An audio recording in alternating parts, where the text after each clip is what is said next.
I love the Fate anime series. Fate Zero and Fate Stay Night Unlimited Blade Works are two of my favorite anime series of all time. I've never really played any Fate video games though, not because I wasn't interested in them, but more so because, well, I just couldn't find any that looked interesting to me. But I've received request after request to do a video on Fate Grand Order pretty much ever since I began with this mobile channel. I have tried time and time again, but I just could never get the game to run in an emulator. Therefore, I have opted to instead record off of my phone specifically, and this time, well, as you can clearly see, I got it working. So now I can finally say that I got to play a Fate game, you know, even though technically it was for my job.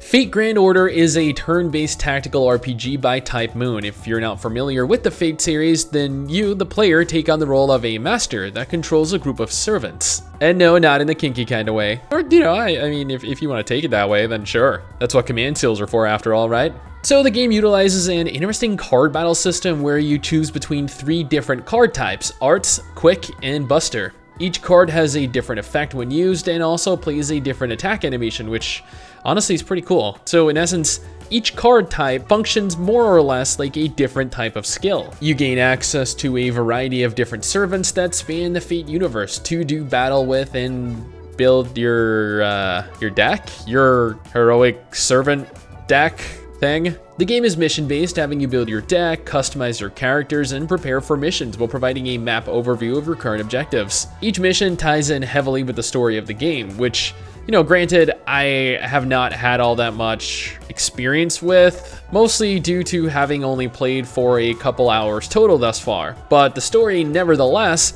is packed with content and definitely needs paying attention to as, of course, it is a Fate story, so there's no doubt that it's going to be pretty damn good quality. Or maybe it won't, you guys will actually have to tell me.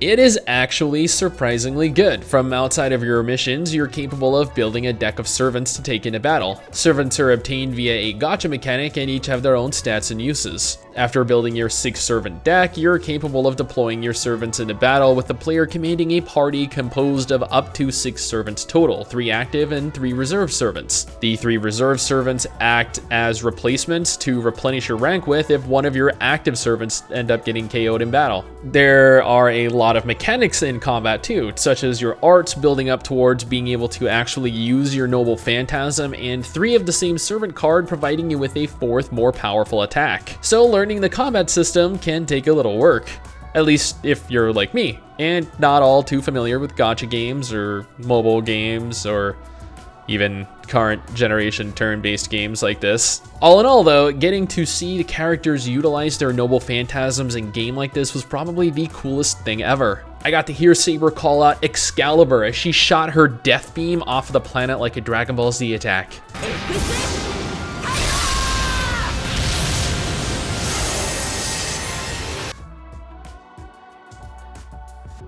Very, very good. Like, the game was released in Japan in 2015 and North America in 2017, so it isn't all that old comparatively speaking. However, I do know that there are better looking games out there. Don't hate me for saying that though. It's just how games have progressed along in the last 4 years. Seeing my favorite servants though move around battles in the way they do in game, it's actually pretty damn adorable, and seeing characters animated for cutscenes and story is as beautiful as if they were drawn specifically for the anime, which honestly, considering that there was a Fate Grand Order anime series, I think, right? Well, that just goes to show exactly how popular this game really ended up being.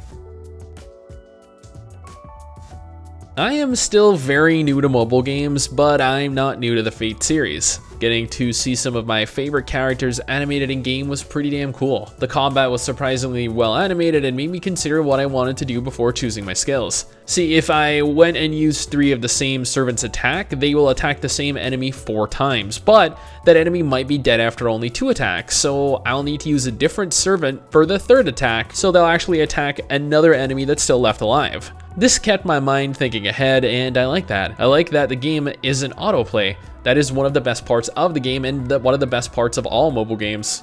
that, of course, don't utilize autoplay. Overall, it is just a very cool experience for fans of the Fate series and even non-fans alike. I've heard the obtaining of servants can be expensive, so if that's an issue, you should probably steer clear, I guess. But again, that's just what I've heard. But that is just my opinion, my first impression of the game. What do you guys think? Did you enjoy it? Do you enjoy it? Will you try it out, or do you even want to? Let me know in the comments below and let's talk about it. Anyway, guys, that is it for me. Thanks for watching. Hopefully you enjoyed the video. Don't forget to subscribe for more content like this, and I'll see you all next time. Peace. Dance, take it, chill, yeah, pick your pace. I'm just hanging with my friends. Oh, hey.